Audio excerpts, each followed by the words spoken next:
Lux presents Hollywood.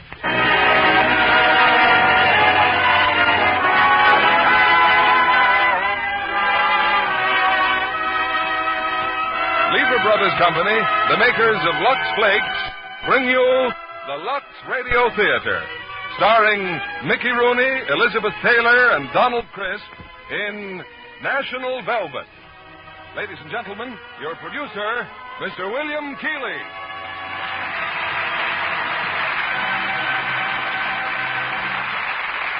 Greetings from Hollywood, ladies and gentlemen.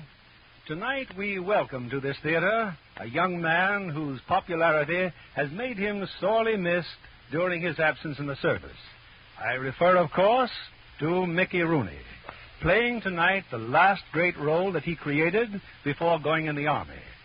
With Mickey on our stage are lovely Elizabeth Taylor and Donald Crisp from the original screen cast. They appear in Metro-Goldwyn-Mayer's thrilling and enchanting screen hit, National Velvet, the story of a boy and girl and a horse who brings them dreams of glory in a little town in England. And speaking of England, a friend of ours in Nova Scotia forwards a letter she received from relatives in London, thanking her for a package which she sent. The letter says, "I don't know who was more thrilled, the children or their mother. It was really exciting to see a package of Lux Flakes again. I felt like washing all my precious things immediately." Well, I'm sure that gratitude for Lux Flakes is a feeling that we in the United States share readily with our English cousins. Another token of hands across the sea.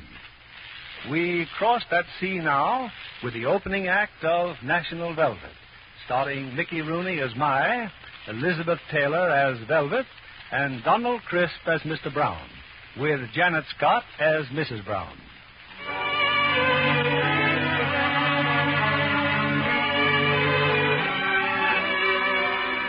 3 weeks now I'd been on the road, and sundown this day I'd be in the village of Sewells. For someone lived in Sewells whom my father once knew. I was resting at the crossroads when I saw them, a girl and a horse. Running away the horse was, and there was the child cutting the beast off and stopping him, like she'd been doing it every day of her life. Whoa, boy! Whoa! Oh, what a lovely boy you is. Oh, you're a sweet one. I don't know how you stopped him, Velvet. I was trying to slip a halter on him when he tore loose. What's his name, Mr. E? He's a murderous pirate, not deserving of a name. Oh, no, not pirate. He's a gentle one, aren't you, boy? I'll just call him Pie. Oh, you're a pretty one, Pie. Trouble with you, Velvet, you love any horse, don't you? Oh, yes, Mr. E. I still don't know how you stopped him. A little one like you. Come on, you robber, you pirate, come along here. Should be in school, shouldn't you, girl? Oh, I didn't see you. Well? School's over. It's summer holidays. Where are you going? To that village. My father's the butcher there. That's nice. I have 2 sisters and a brother. That makes it chummy. What have you got? The whole world. My father left it to me. Isn't Pie beautiful? Who? Mr. Reed's horse. I grant she's got vinegar. Short back, well-ribbed. Nice mover, all right. The way he jumped the pasture fence. I gotta be jumping, too. I got business in Sewells. Who is? Mrs. Herbert Brown. But that's my mother. It is, huh? Honest she is. And I'm Velvet Brown. Velvet? What kind of a name is that? Queer as my own. Is it? I'm called Mai. Mai Taylor. My. And you know about horses, don't you? What if I do? Oh, but to know about horses is wonderful. Come on, Mai. I'll take you to my mother. What did you say your name is, boy? Mai Taylor, ma'am. Where does he come from? I found him, Father. I found him on the road. Is that any excuse for being late for supper? Come, eat, boy, eat. Thank you, sir. Velvet, sit down. Yes, Father. This is my sister Edwina and my sister Malvolia and my brother Donald. How do you do? How do you do? Eat your supper, Donald. I am. You're just rolling it around and around. Now swallow. I can't swallow. It isn't flighty. I was sick all night. Donald, you're telling a story. Yes, Father. And you know what a story is? What is it? Never mind. Just say you're sorry. I'm sorry, Father. Well, you're sorry for what? For being sick all night. That boy will be a lawyer one day. Velvet, what are you doing? It's my brace, Father. My brace hurts my teeth when I eat. Hurt or no hurt, that brace costs £4.10. How many times must I tell you? You want a face like a rabbit? She'd rather have a face like a horse. That's enough, Mally. Now then, Mr. Taylor, you've something to tell me about your father. Yes, ma'am. Well, I showed you your name in his address book, ma'am. Yes? And, you said that you knew him. Did I? So I found the book among my father's belongings after he died, and I thought that since I was passing through Sewell's that maybe you... Well, maybe you could, Biscuit? No. No, thanks, ma'am. I think I'd better be getting along before it gets too dark. Where will you go? If you stay on the road, you're sure to find another town. Yes, but it's harder to find on an empty stomach. You can go after supper. Mrs. Brown, please to pass the potatoes. What is it you want, Velvet? I'm worried about Father. Father, are you sure you feel well? I thought I told you to leave us alone for a few minutes. Your mother and I are talking to Mr. Taylor. But if you don't feel well, don't you think you better have a helper in the butcher shop? I never felt better in my life. Just for the summer. There's more sheep come to market in summer than in winter. Yes, that's true. But however it may grieve you, child, I feel fine. Now then, Mr. Taylor. If she's talking about me being a butcher's helper, she's wasting her breath. Well, that's agreed. Still, there's a small bed in the stable, Mr. Brown. Yes, there is, Mrs. Brown. You can have it for tonight, my Taylor. Oh, thank you, Mother. Thank you, Father. Well, show him to the stable, Velvet, and then get to bed. Maybe I'd rather not stay. Then show him to the road. I'll stay. Just for tonight, though, thank you.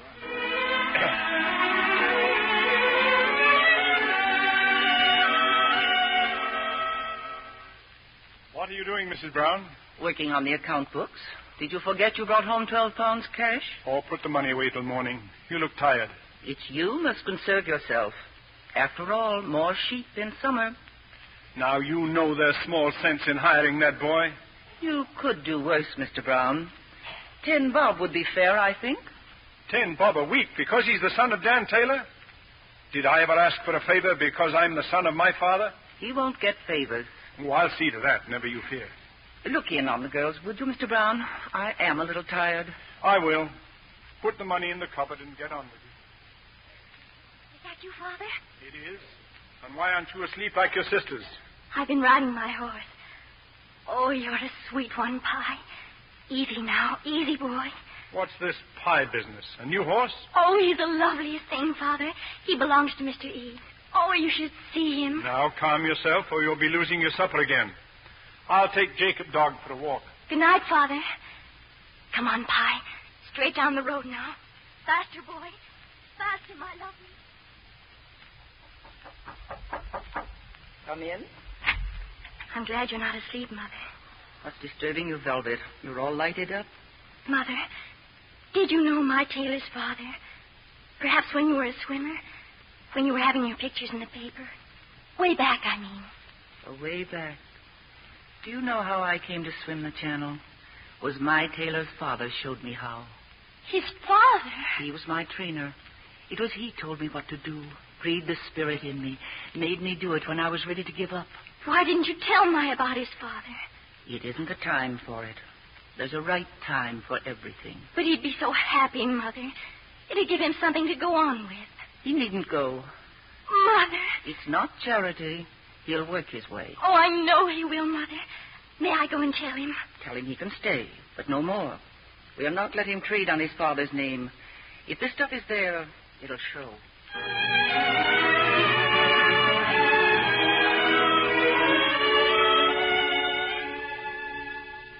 Wonderful, Ma. The room's a little shabby, but you can paint it. I haven't said I was staying. Oh. No, I'm considering. Don't you think you'd be happy here? It isn't the happiness I'm considering. It's what it'll get me. It's for the lack of considering that people stay poor. Have you ever been quiet for a few hours and just think? Oh, all the time. all the time about horses. You've got a horse right in this barn. Miss Ada, she pulls the delivery cart. Don't you love horses, Ma? I hate them. I don't believe it. You know too much about them. I can tell. That's when you really hate something. When you know too much about it. But you will stay here, won't you, Ma? I'll stay. Ma. What is it? You'll have to get over your hate of horses. Why? Because I love them so. Every night I pray to God to give me horses. Wonderful horses. And to let me be the best rider in England.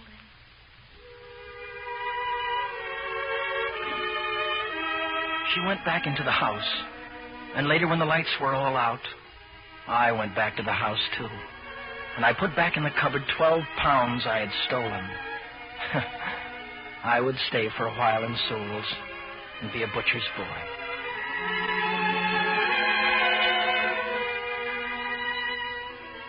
All right, lad. Scrub down the chopping blocks. They're all scrubbed, sir.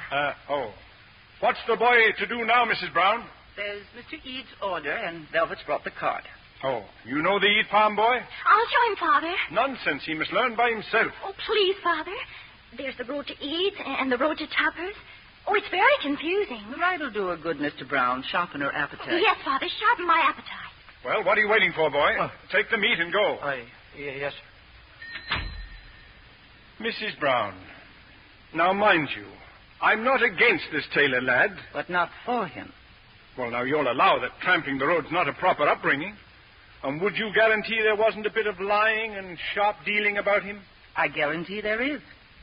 But what's the meaning of goodness if there isn't a little badness to overcome? Yes, Mrs. Brown.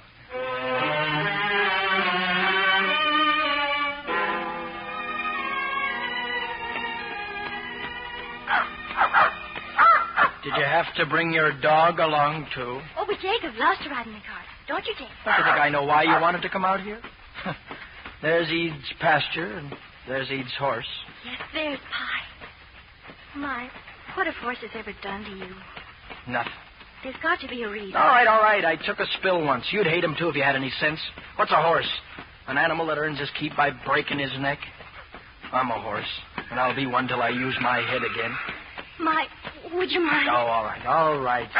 Go on, look at him if you want to. Oh, I do want to. He's so beautiful. Jacob, come back here, Jacob. My, he's going in the pasture. He's chasing after Pie. Jacob! What kind of a horse is that? Letting a dog scare him. He's running away again. Pie! Look at him go! Stone wall will stop him. He's running right for us. Pie!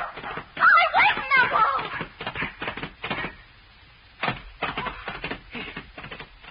He didn't do it.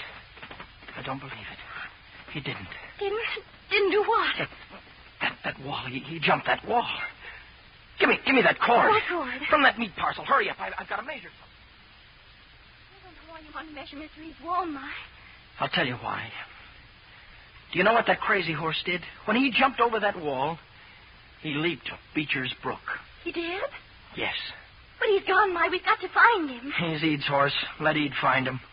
My, what's Beecher's Brook? Did you ever hear of a race course called Aintree? Aintree? Forget it. It never happened at all. Forget I ever mentioned it.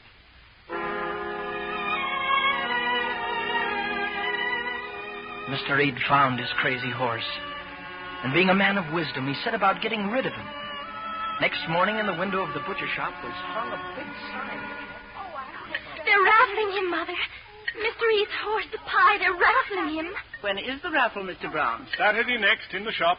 In the shop? Well, Mr. Eade asked for it as a special favor. Well, you shouldn't have left me here along with him so long. Father, is it really true? Could Mr. Eade's horse be won for a shilling? Well, if you won, you'd lose. What good is the brute? Oh, do take us some tickets, won't you? Didn't you hear what I just said? You won't have to buy raffle tickets, Mr. Brown. I'll get them. Huh? What's that? Here. 4 shillings. One for each of the girls, and here, one for Donald. Boy, are you challenging my authority in this family? No, sir. I'm buying raffle tickets, that's all. You'll have to choose your own numbers, girls. Oh, my, you're wonderful. 62. 62. I'll take 62. We'll get the tickets after lunch and pin them in the Bible.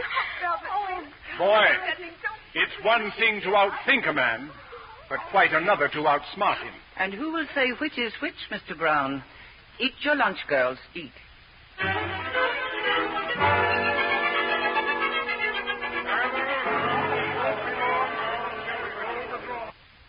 Well, hello, Velvet. Hello, Mr. Hallam.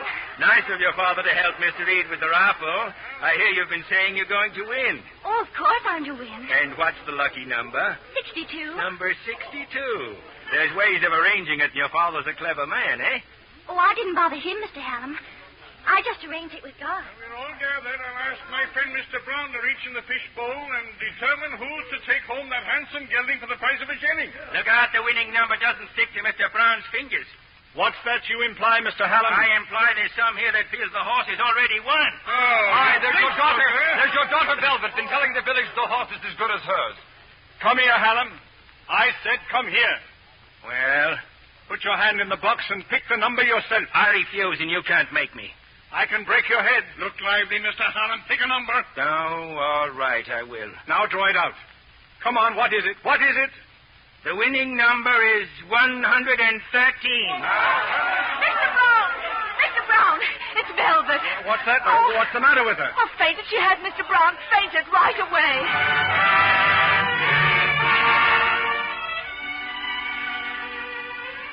I'm sorry I fainted, Mother. It's all right, dear. Just lie still a while. Sometimes it frightens me. What, dear? The things I see. I see things as big as life, and I think they're real. Like right now. What do you see now? Out of the window. The whole village coming here. And they're bringing me the pie. I suppose it's because I wanted him so much. Don't fret, girl. If you see things that way, you'll... Velvet, look. It is the whole village. You've won him, girl. The horse is yours. The pie? He's mine, but... Mr. Hallam drew a number that hadn't been sold. So we had to start all over again, and out came 62. Father. Oh, the old fool was fit to die. I don't know why I'm so pleased. Saddled with a crazy horse I don't need, and if there isn't enough trouble in the world, you people arranged to draw it out of a fishbowl.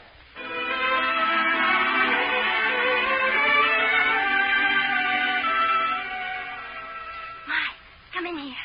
You're supposed to be resting, though. My, what's Beecher's Brook at Pie leaped over? Beecher's Brook is the sixth jump of the Grand National Dametree, the greatest horse race in the world. Now, don't go floating around. Just lie down there. Your ma'll blame me. My, would you do something for me? What? Just walk Pie up and down, under the window. And have you fainting again? No, no. Cross my heart, My. I'll just shut my eyes and listen.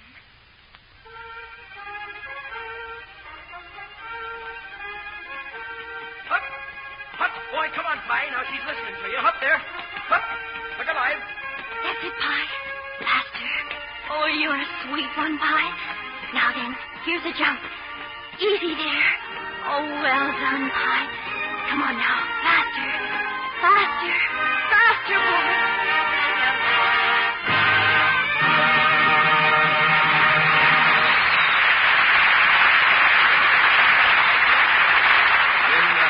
In just a moment, we'll bring you Act 2 of National Velvet, starring Mickey Rooney, Elizabeth Taylor, and Donald Crisp. Sorry, I'm a little out of breath, Libby. Well, you shouldn't try imitating those acrobatic leaps Doug Fairbanks Jr. makes in Sinbad the Sailor. After all, he was a combat commando before he made this new picture for RKO. Well, I saw Marina Hera out front, and I wanted to see if she's as lovely as she looked in those Technicolor shots. Oh, well, I hope you told her how gorgeous she looked in those Arabian Nights costumes. That I did. And all those harem girls in Sinbad the Sailor were gorgeous, too. RKO knows how to pick 'em. Weren't they lovely? Did you know RKO interviewed 240 girls before they selected 25? How did they ever decide? Legs. They did look good. Legs were the final test. You see, with those sheer costumes, the designers couldn't use any camouflage tricks. The girls' legs had to be perfect. And I guess every girl who applied wore her very best stockings for the interview. I've never seen so many trim-looking legs. Never a stocking wrinkle or a run. Oh, there couldn't have been that many pairs of new nylons in Hollywood at that time. No, indeed. And you can be sure most of the girls had treasured their stockings with Lux Flakes. After all, smart girls in Hollywood, just like smart girls all over the country, insist on Lux for stockings. Oh, that's not surprising when you consider how much longer stockings last with Lux. If anybody wants proof, just look at those strain tests we've talked about before. Weren't the results amazing? A well-known laboratory started with identical broots of stockings, washed them 2 ways. Those washed with a strong soap went into runs mighty soon. But those that were washed with Lux Flakes took strains like veterans. They lasted ever so much longer. In fact, twice as long. So, no matter what kind of stockings you wear, gentle Lux is thrifty care. We return you now to William Keighley. Act 2 of National Velvet, starring Mickey Rooney as Mai, Elizabeth Taylor in the title role, and Donald Crisp as Mr. Brown.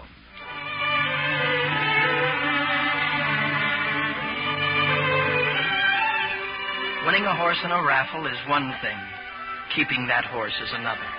It was Mr. Brown who was all for making the pie earn his oats, but the pie was not born for work. Smashed the cart and scared half the village out of a year's growth before I had him back in his stall again. I'm frightened, my father said he'd sell the pie for cat's meat. If anybody sells the pie, I might as well die. No.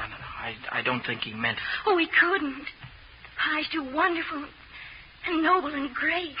Greatly crazy. That stone fence you said was tall as Beech's Brook. 3 times this morning this pie sailed over it. Oh, I ought to be whipped for even mentioning Beecher's Brook. You'll talk and dream of it until I get sacked. Could the pie win the Grand National? Oh, who do you think you are? I'm the owner of the pie. And does that give you leave to think you could take the richest, grandest prize a horse ever won? Why, that's for kings, and you're just a wisp of a butcher's daughter who should be playing with a dolly. The pie's a king. A king without money or a jockey or a trainer? And your pa wanting to chop him up for cat's meat. But if we had the money and you were the trainer, would you know where to find a jockey? Look at you. It's like your ma says, all lighted up. There's something terrible you've done, Velvet. I feel it. Answer me, Mai. Without all the other ifs, yes, I could get a jockey. Would it be Weatherby's in London where the horses are entered for the Grand National? Would this be the kind of letter to send to Weatherby? Give me that letter. You're not sending it, Velvet. But I did, last week. And they've answered me. You'll have to help me fill in the entry blank. Did they also tell you you'd need £100 to enter? Oh, we'll come to that later. Velvet, do you know what you're bringing on yourself with this craziness? To get him fit. You'll be riding over fences and ditches and high stone walls till you're weary and worn to a shadow. And for what? Tell me that. For what? It's his chance to be great. It's for the glory of it for him. It's your chance, too, Mai. My chance will come when your pa sends me packing. Now leave me alone. Leave me.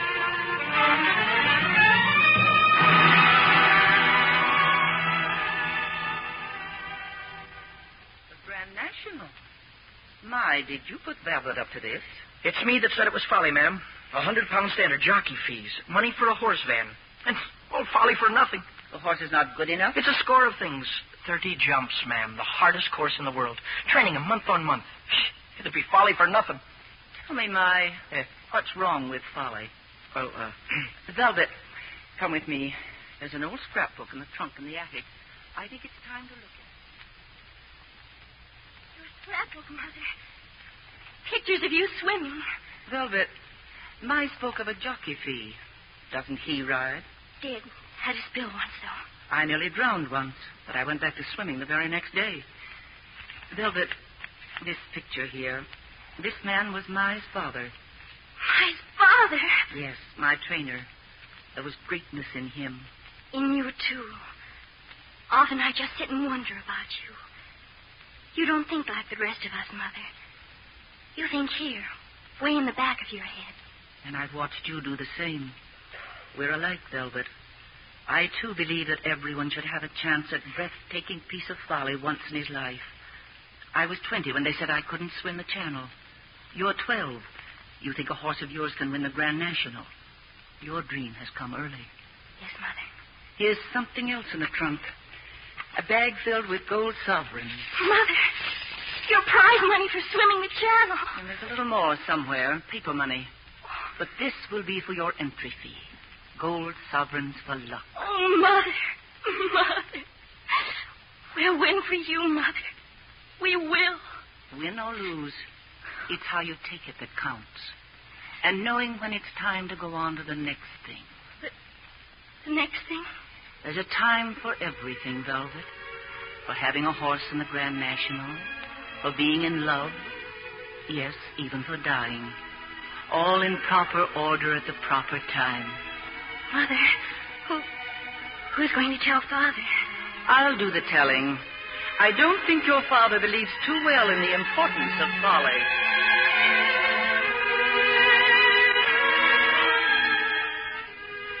And so it was. I took my clean collar off the nail and I packed my bag, and into it went a heavy sack filled with shining gold sovereigns. I'd soon be off to London, to Weatherby's, making an entry in the Grand National. I'll be off with you, Mai. Good luck. Thanks to you, ma'am. Goodbye, Mr. Brown. My lads, you can't say that your big chance did not come to you in the village of Sewells, going to London with £100 in your pocket. Mrs. Brown wishes you good luck. I wish you a good time.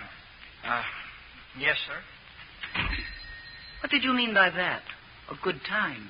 How many mutton chops make up £100? How many thousand? Making calculations, Mr. Brown? I am. And I'll lay my 2 ears on this chopping block if you ever see the colour of your sovereigns again, or the hide of Master Taylor this side of Doomsday. There was someone in London I knew. Name of Greenford, an agent he was for jockeys. We met at a pub, and the mugs of beer that sloshed our table were large and many. But why didn't you go to Manchester to find a rider? Why Manchester? Because that's where you used to ride, wasn't it, lad? Now, what's your game? I told you. I got papers for Weatherby's. Likewise the entry fee, but I got no jockey. Entering a horse what never run anywhere?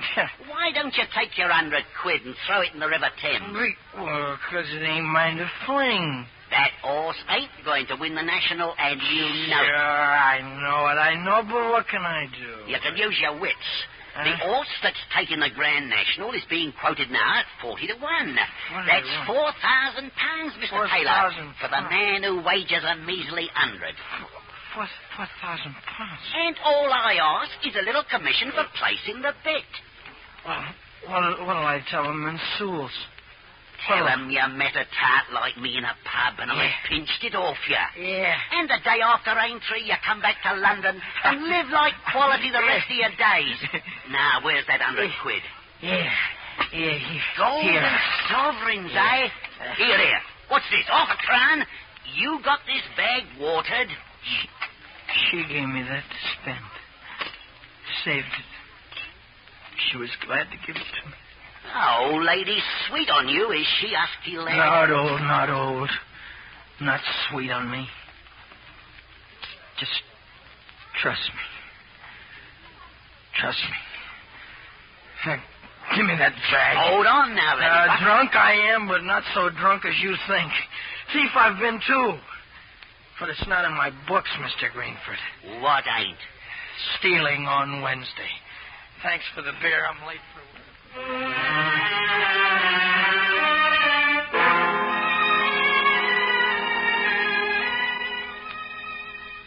Well, back so soon, Mr. Taylor. I hope you took me at my word and had a right good time. Here's your receipt for your money at Weatherby's. And you get £5 change. What's that? I'll be back at work as soon as I've changed my clothes. Yesterday you calculated how many mutton chops made 100 sovereigns, Mr. Brown. Today I'll calculate in mutton head. I made a mistake. No need for too much humility. A little from you goes a long way. What happened in London? Tell me, Ma, did you find a jockey? No. And be grateful for what you have, Velvet. I can't help it. I want it all quickly because I don't want God to stop and think and wonder if I'm getting more than my share. The jockey will have to wait. There's lots of agents in London. I'll write some letters for you, but that's all. You've bit off a big piece of dream for yourself, and now it's all your own show, Velvet. I can't do it without you. The National's no business of mine. Your pa won't stand for me chasing about with a racehorse. But it's you knows what to do and how to train him. Half the pie's in my heart, and half's in yours. I swear by the pie that whatever he wins, half is yours. Thanks. I'll buy me a bowler hat with my half. A castle with your half, my. The pie's going to win. Half the sweeps, eh? Man could get a real start. Buy a livery stable in a lively little town. Drop anchor, raise some young'uns like Donald.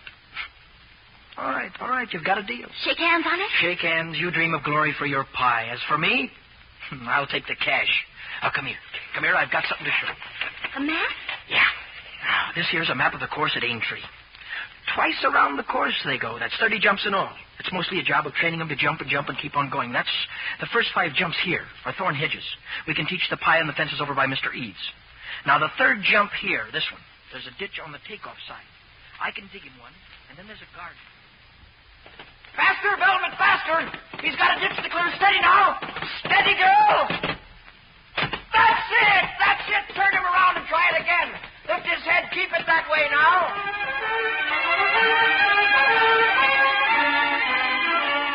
This one, boy. On the map here, this one.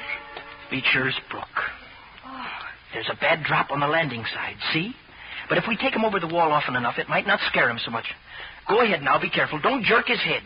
I know. I just sit still at the jump and let him handle it. Watch. Up.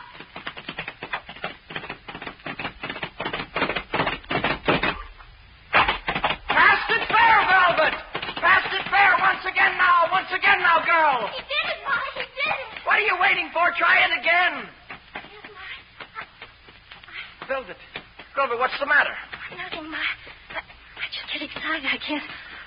Oh, then stop getting excited. Do it again. Yes, Ma. I'm ready. Oh, isn't he wonderful, Ma? Isn't he lovely? That's how it went. Week after week, whenever we had a few moments together. Velvet from school, me from the shop, running and jumping and running. She in the saddle and me telling her what to do, as best I knew. And then, one afternoon deep in winter, she comes rushing into the stable thinking Pie and me'd be ready for her. But we aren't ready. Pie is down on the stable floor, shaking and wheezing, sick unto death he is. What is it, Ma? What's wrong with him? I don't know. Pneumonia, I guess. Pie, tell me what hurt. Is it very bad, Pie? I'll get a vet. No vet. There isn't a good one in town. My, please, you can help him. He's ours, my. Would you trust me, Velvet? I'm not very lucky. I might guess wrong. But would you trust me? Yes. You won't hurt him more than me.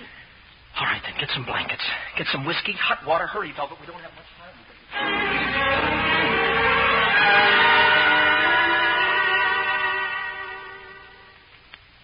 So tragedy stalks our house, does it? It's late, Mr. Brown. Better go to bed. But I'm not going to bed. Don't you think Velvet will catch her death out there in the stables? It's not to be helped. She's beside herself. You need your sleep, Mr. Brown. When tragedy stalks the house once in 10 years, I can stay up. I haven't sat up so late since Donald arrived, which, of course, was just before the dawn. I'll have some tea. Speaking of Donald, look, the stairs. I sleep too much, Mama. I'll decide that. Back to bed. Is the child in the habit of coming down at this hour? You heard your mother. Back to bed. I'll only fall asleep, Papa. That is the general purport and intention. I've been sick all night. You haven't. Why haven't I? Now, don't let him start whining. You changed my sheets in the middle of the night, and the new ones were cold. I changed your sheets for a very good reason, young man. Now get on up. Oh, all right. I must have been sick all night long. My? Oh, yes. Come in, lad. You're cold. A drop of tea. Thank you, ma'am.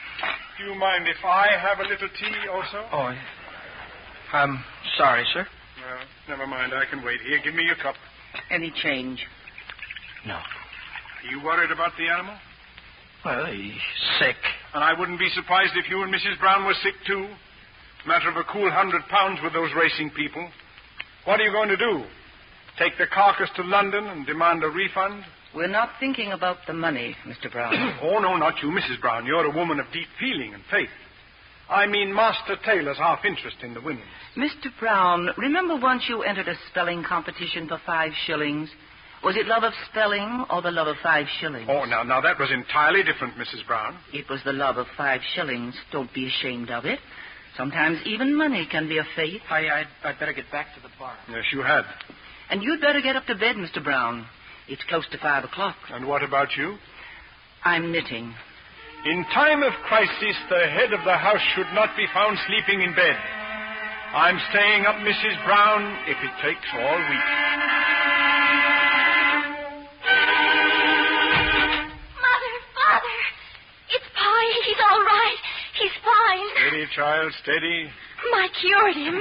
He's on his feet again. Yeah, the horse is up and you'll be down. You haven't eaten, haven't slept. Is it fair to impose illness on the household? Oh, I won't be ill, Father. I could sit up 1,000 nights.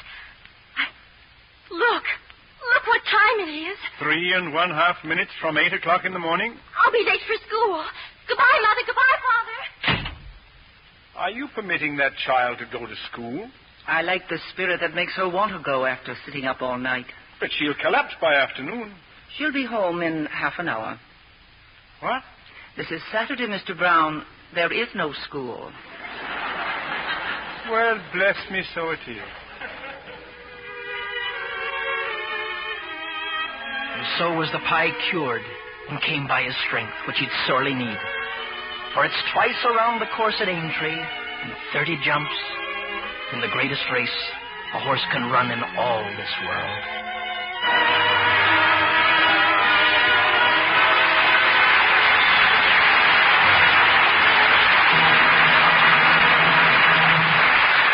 Now for station identification. This is CBS, the Columbia Broadcasting System.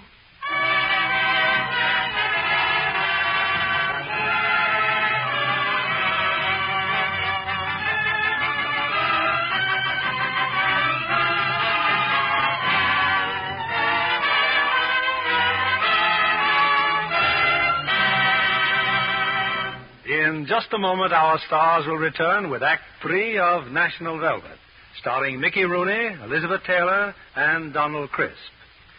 Screen stars are often asked their formulas for success.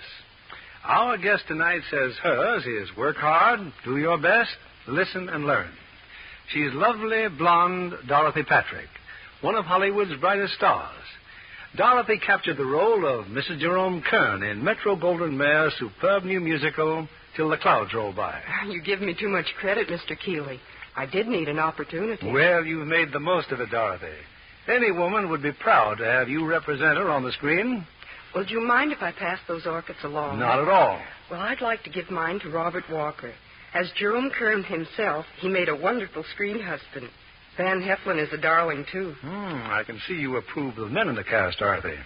How about the girls? Well, naturally, Judy Garland and June Allison should get the very nicest orchids of them all. In those big Technicolor production numbers, they're simply lovely. And your favorite number? Well, one that interested me especially was the setting for Look for the Silver Lining, which Judy sings in Till the Clouds Roll By. Mr. Kennedy, you'd have been interested in the scene where Judy was washing simply mountains of dishes and singing like an angel. Well, then she must have been washing them in Lux Flakes. Why, that's right, Mr. Kennedy. The suds were that high. Women like those rich suds, Miss Patrick, because they mean Lux Flakes go further. You know what? It's actually been proved that ounce for ounce, Lux washes up to twice as many dishes as other leading soaps tested. Well, I saw Judy's hands after dozens of takes, and you'd never guess she'd been doing dishes. Credit Lux Flakes again, Miss Patrick. Women who care about their hands use Lux for dishes because it doesn't make hands rough and red as strong soaps do. That's been proved scientifically. So it's not surprising that when a studio shoots a dishwashing scene, they use Lux suds to protect the star's hands. And that, ladies, is the very same Lux thousands of women all over the country use for dishes to keep their hands soft, smooth, and lovely. Why not try it for your dishes tomorrow? Here's your producer, William Keeley. Act 3 of National Velvet, starring Mickey Rooney as Mai, Elizabeth Taylor as Velvet, and Donald Crisp as Mr. Brown.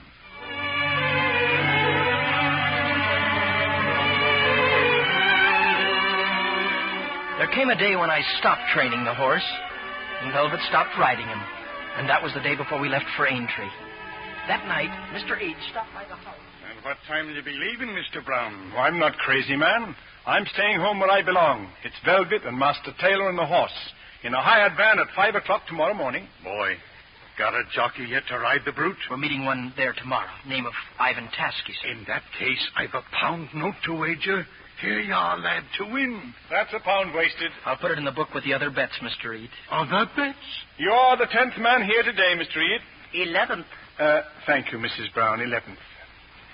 It's bad enough to see this family wasting its money, but when I see the village of Sewells throwing good money after bad, it's enough to make me lose my faith in humanity. I'm glad to hear you've got faith in humanity, Mr. Brown.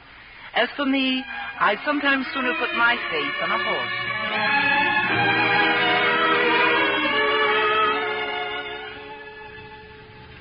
It's come, boy. The van for the horse is here.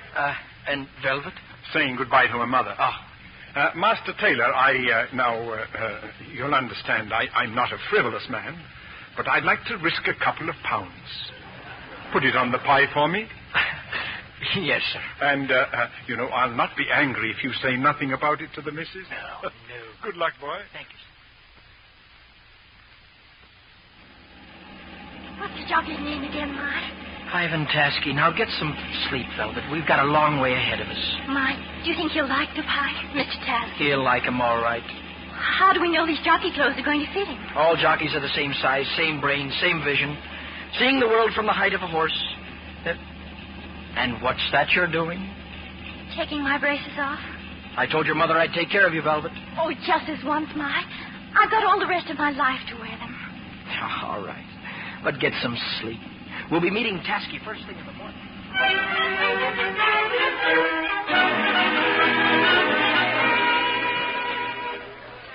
More coffee, Mr. Tasky. No, thanks. So, this is Miss Brown. Such a little girl. Her money's as good as anybody's. And wait till you see the pie. He's a real horse, Mr. Tasky. Well, what does it matter? Tomorrow I ride him. Tomorrow night I go back to Paris. Such a little girl. Only in England can it happen that a child brings a plow horse from the field. He's not a plow horse, Mr. Tasky. We'll take you to see the pie now, Mr. Tasky. Once you see him, you'll realize what... You are serious? Well, why not? Say hello. Get the feel of him. Shake his hand. Give him calling card. Make ball. Yeah, maybe it is foolish. It'd be just as foolish for Mr. Tasky to ride him. Velvet. The little girl does not like me? You may be a fine rider, Mr. Tasky, but the pie would know your heart's not in it. He would know you don't believe in him. Mr. Taylor, what you call her? Crazy, eh? No, Mr. Tasky, truthful. Come on, Velvet. Let's go back to the van. I'll try and find us another jockey. Thank you, Mike.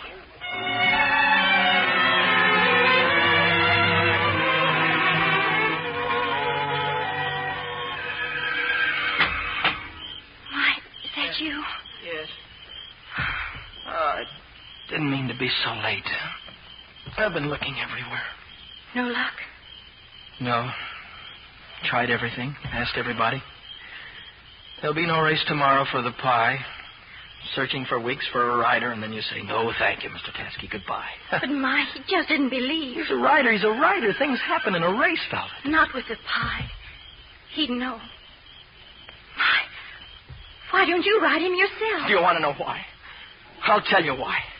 It's been going on in my mind all night. Sure, I was a jockey once. And one fine day I rode at Manchester.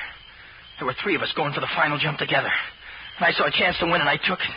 It was me that did it. There was a tangle of reins and horses and jockeys, and one of the jockeys got killed. That's why I don't ride anymore, because I'm afraid.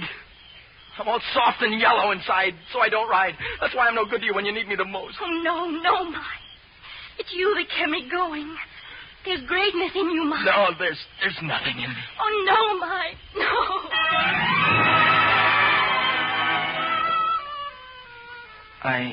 I left her there crying. And late that night, after she had gone to bed, I came back for the pie, and I led him over to the course. Dark it was, save for the stars. But the horse was deserving to see something of all he was going to miss. If I wasn't a yellow coward, I'd ride you myself, Pie. But you wouldn't know me, would you? I've never been up there on your back. She's been the only one. Except if I get on your back now. If I give you the chance to learn the weight of me. Pie, I'm doing it. I'm getting up in the saddle. Go on, throw me. I dare you, throw me. Now that's it, Pie. Straight down the course. Get a good look at it now. Tomorrow you'll not have a chance. For we'll be flying down here like the devil himself was on our heels. And up there in the stands, the king and queen will be watching us. Breeze around, Pie.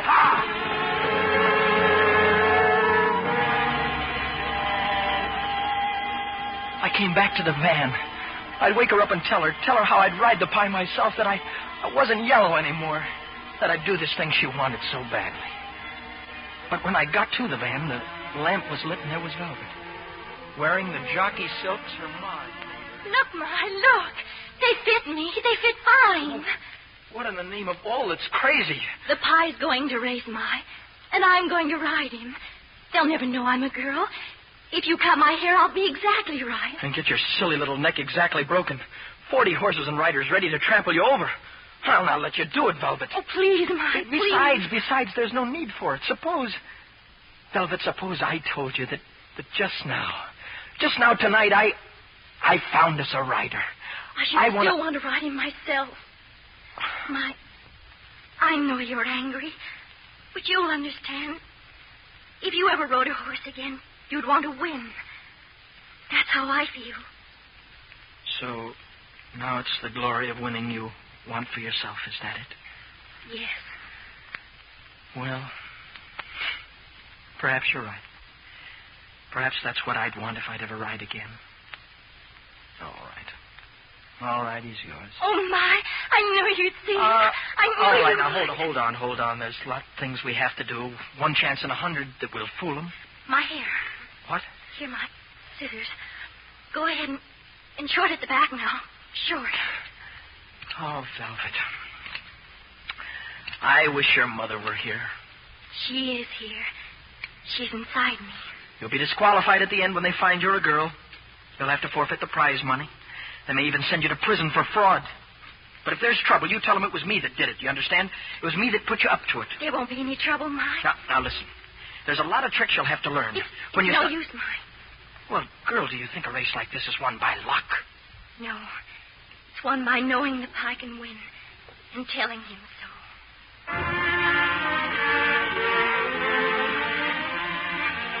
How do I tell of the race that was run the next day?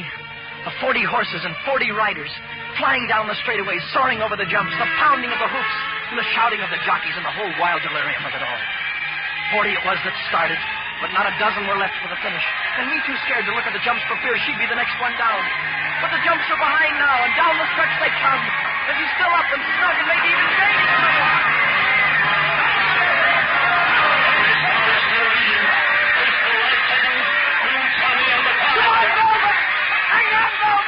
Come on, Pie!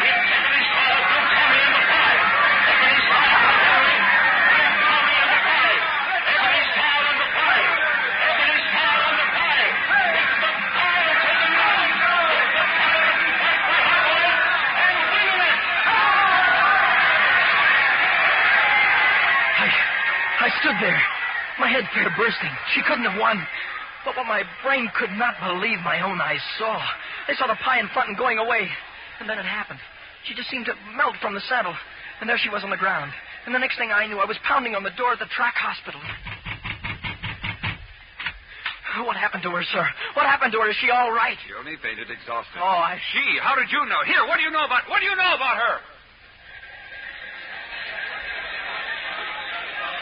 I want to repeat that, ladies and gentlemen.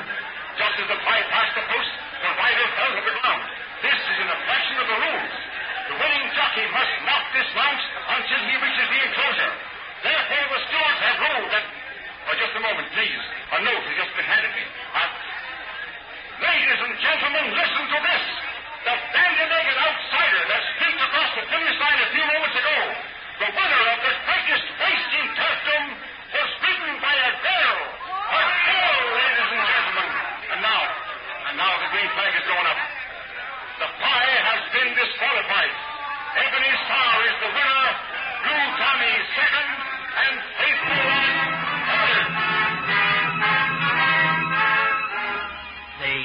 out of the hospital. But it was hours before we got away. Reporters, policemen, celebrities, questions, cheers, and glory. And the same all over again when the van stopped in the village of Sewell. Mother, Father, we won. We won. Are you all right, girl? Are you all right? Oh, yes, Father. Mother, were we the best in the world? Yes, Velvet. The best in the world. I say, Brown, what's the bow tie for? Well, Lord Derby wears a bow tie.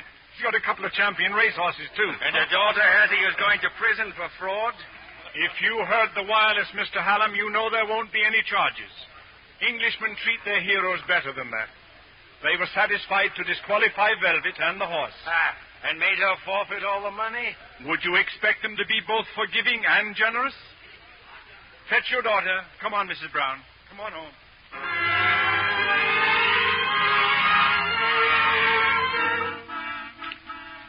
Telegrams, cablegrams, letters. The music halls want you, Velvet. The American cinema, there's a fortune of money in this. Yes, Father. They want you and the horse to go to America and act in the cinema. But I told you, Father, I can't drag the pie about for people to stare at. Mother, I can't. It's your father talking to you, dear. If you had seen what he did for me. He burst himself for me. And would it burst your own childish heart to stare at an account of £5,000 in a good bank? I can't help it, Father. I'd sooner have that horse happy than go to heaven. Velvet, run along, dear. Change your dress. Well, your mother said to run along. Yes, Father. Now, Mrs. Brown, I put it to you calmly. Is that a good reason for throwing away a fortune? Unwilling for people to stare at a horse? There'll be a dispute till the end of time, Mr. Brown. Whether it's better to do the right thing for the wrong reason or the wrong thing for the right reason. Where are you going? Oh, telegrams, cablegrams, and letters. Into the fire. Into the fire with every last one of them.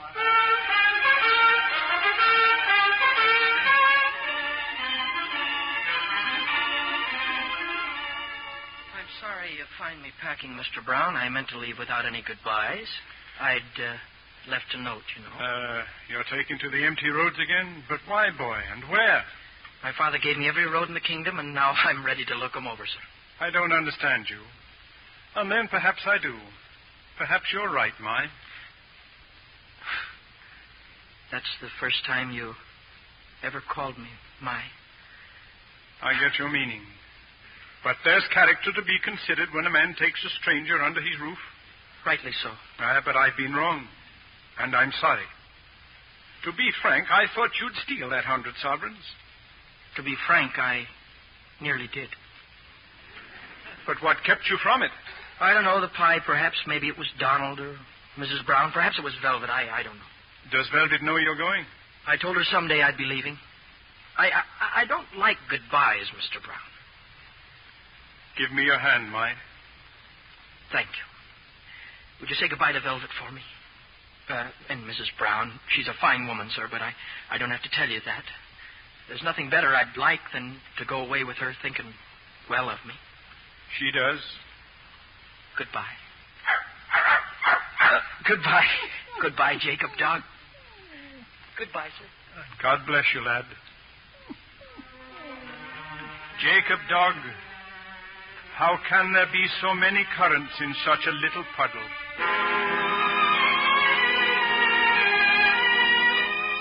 But he's gone, Mother. My gun. He's gone. I know, Velvet.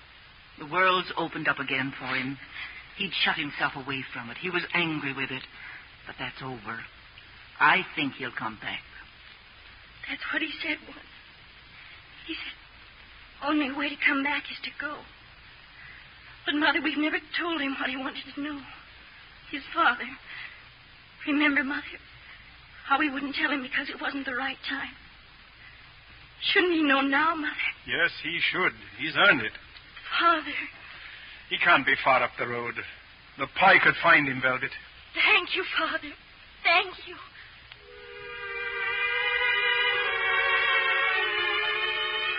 I'm obliged, Velvet. Obliged to you for telling me about my father.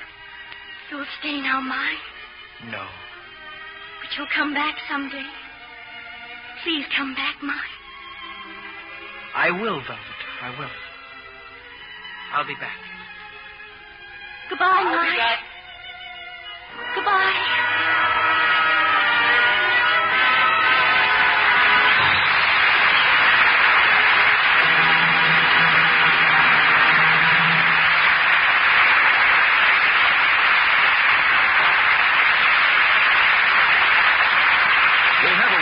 And news of next week's play in a moment. Say, Sally, how good are you at guessing games? Well, that depends on what clues I get. Well, suppose I told you I was thinking of something that helps pretty underthings stay lovely longer. Oh, pooh, that's too easy. Every girl knows that's Lux Flakes. Why, I've seen slips luxed as many as 30 times, and they were just as bright as they could be. Oh, you're spoiling my fun, Sally. My next clue is going to be that this care keeps undies lovely not only longer, but 3 times as long. Tests proved it. Well, Natch, when you wash nice undies the wrong way and use a strong soap, they fade in no time. But you didn't give me a chance to say Lux is thrifty, too. I'll say Lux is thrifty. Well, I can wash undies for nearly 2 months with just one big box of Lux Flakes. Now, can I ask you a question? Certainly. Do I get a box of Lux Flakes to keep? Well, I'm sure we could give you a box, but I imagine a bright girl like you will use it instead of keeping it. Because if you use it every night to Lux undies, you'll keep them lovely lots longer. Here's Mr. Keeley at the microphone.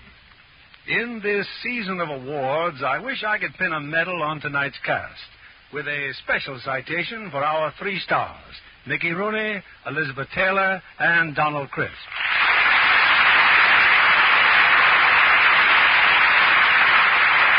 Mickey, I know our audience is as happy as I am to have you back in our theater again. Thanks, Mr. Keeley. It seems like old times. Incidentally, Elizabeth, I understand that while you were making National Velvet, you and the horse who played the pie became devoted friends. Mr. Keeley, they were more than friends. I think they were sweethearts. Well, I certainly loved him. Just as much as Velvet did in the story. They got so chummy, in fact, that the studio finally gave him to Elizabeth. Yes, and she handles him better than anyone else can. But Elizabeth has other talents, too. She's authored a best-selling book for children. And Mickey's just written and published another original song. How about singing it for us, Mickey? No, Elizabeth, not on the stage. My voice sounds better in much smaller places. A smaller place? Yeah, the shower. Oh. Well, Mickey, we'll look forward to catching it on the radio. And also to seeing your new Metro Golden Mayer picture, Love Laughs at Andy Hardy. Speaking of pictures, Mr. Keeley, what's on the fire for next week here? Next Monday night, we bring our audience a thrilling story of adventure and romance from Paramount's colorful screen hit, Frenchman's Creek. And our stars are Joan Fontaine and David Niven. Miss Fontaine appears in her original role in a drama throbbing with excitement and suspense. The story of a buccaneer who steals both love and riches in the lawless era of Elizabethan England. Your audience ought to love it, Mr. Keeley. And good night, sir. Good night, and all our heartiest thanks. Good night. Good night.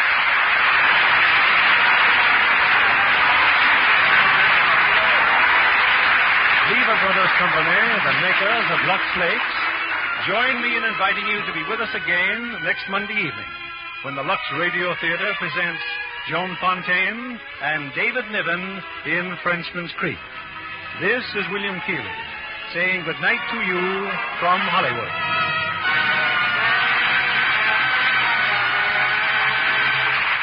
Johnny is typical of many youngsters with an eye for a good business proposition. Mom, can I take this can of used back to the store and keep the money? Why, yes. But what made you think about doing that all of a sudden? Well, heck, Mom. They got a big sign in the store about it. They're paying real money for this used fat now. Yes, you may be surprised at how much dealers are paying for used fats these days. It soon counts up. You see, used fats are still needed very much. This country and the whole world are still short of oils for making soap and other industrial products. So whether you let Junior keep the change or use the money to cut down your grocery bills, it pays to save every drop of used fat.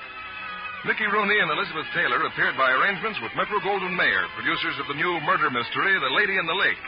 Donald Crisp will soon be seen in the Enterprise production, Ramrod. Heard in our cast tonight were Janet Scott as Mrs. Brown, Norman Field as Ede. Our music was directed by Louis Silvers. And this is your announcer, John Milton Kennedy, reminding you to tune in again next Monday night to hear Frenchman's Creek with Joan Fontaine and David Niven.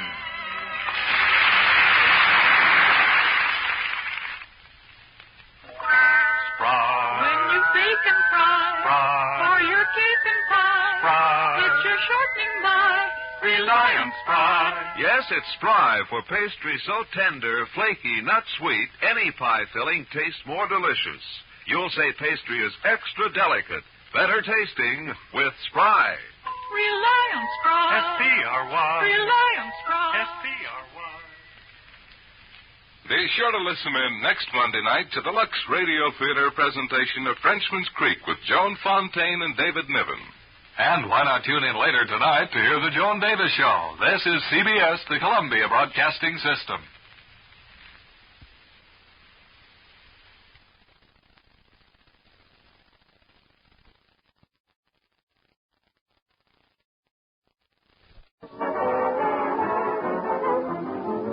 Friends, your most precious assets these strenuous days are your good humor and your good health. And one way to safeguard both humor and health is to see that your folks get the right start each day with a delicious, nourishing breakfast. For a full share of well-balanced nourishment, make it a breakfast that includes grape nut flakes.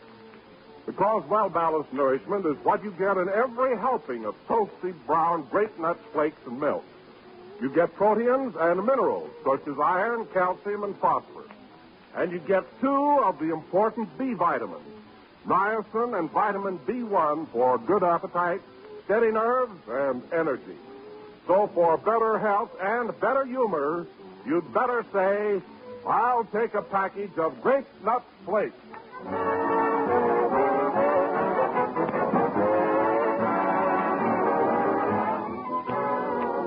That was the last number of the 10th program of the new Grape Nut Flake series, and we'll be with you again next Sunday night at the same time, broadcasting from New York.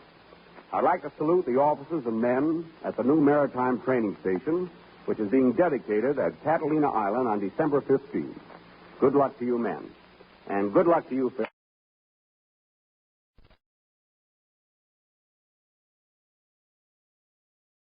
I'd like to salute the officers and men at the new maritime training station, which is being dedicated at Catalina Island on December 15th. Good luck to you men, and good luck to you, Phil.